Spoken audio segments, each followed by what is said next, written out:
from Senator Bongbong Marcos, who is now running for Vice President. Does that mean you believe that we should move on from the Marcos issues? You know, it's an issue when it comes to the vice presidential debate. You have Leni Robredo saying, and many other sectors saying, you should first apologize. The Marcoses should return their ill-gotten wealth. Where do you stand on that, given you've accepted his endorsement? Well, I'm grateful. Karen, if you're going to vote for me, thank you. If Bongbong Marcos will vote for me, thank you. Because you are considered constituents. Lahat tayo, no? So sa akin, malaking bagay yun. Any help will do. Now, second, should he apologize? I think it's the wrong question. Ang tamang question is, may kasalanan ba siya? Siguro yun ang i-identify natin. Because, ang tanong ko sa'yo, may kasalanan ba siya? Si Senator Bongbong? Well, I don't know with people kung siya ay nagkasala sa pagiging anak ni Ferdinand Marcos. Hindi ka makakapamili ng magulang, Karen. May mga magulang na mabuti, may mga magulang na masama. But it doesn't mean ay kasalanan ni Pedro, kasalanan ni Juan. Kaya yung mga mag-aakusa, hindi lang si Bongbong Marcos kung pinag-uusapan natin. You should prove it dun sa person na inaakusahan. No? Eh, kasi lumalabas na lamang yan. You know, ito na nga lang ilang taon na? 30 years? Or 35 years? Yeah. No? Now, okay. Parang, kailan tayo mag-move on? We're not saying, let's forget what happened in the past. No, we should be reminded of what happened in the past. Pero let's not point fingers to others that may, as human being, we tend to make mistakes. Okay.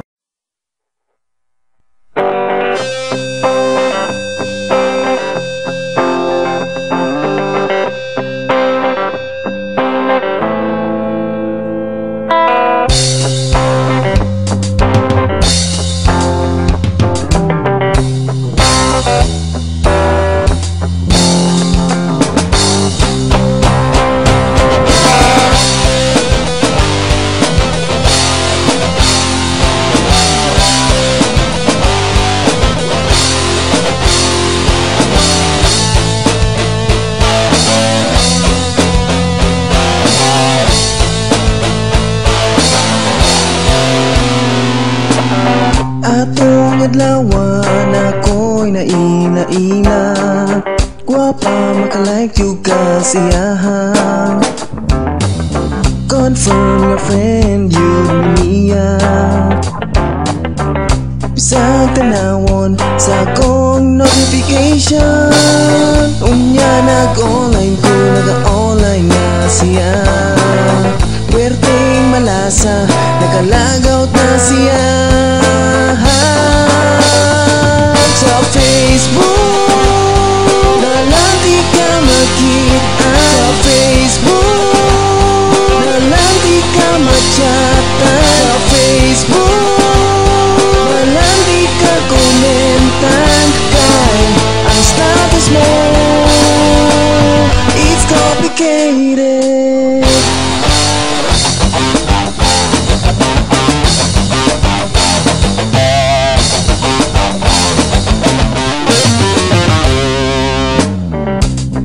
Advance, wala kay oras. Akong nabantayan, wala ka sinternitan. Di ko mangandoy kay pagkakapoy. Status mo palang unlike sa kong dughan.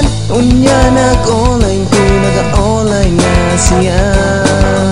Werteng malasa, nagalagaw na siya.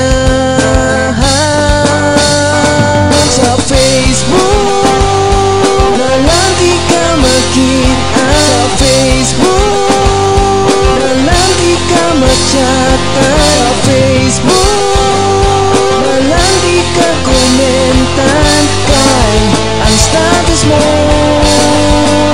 it's complicated.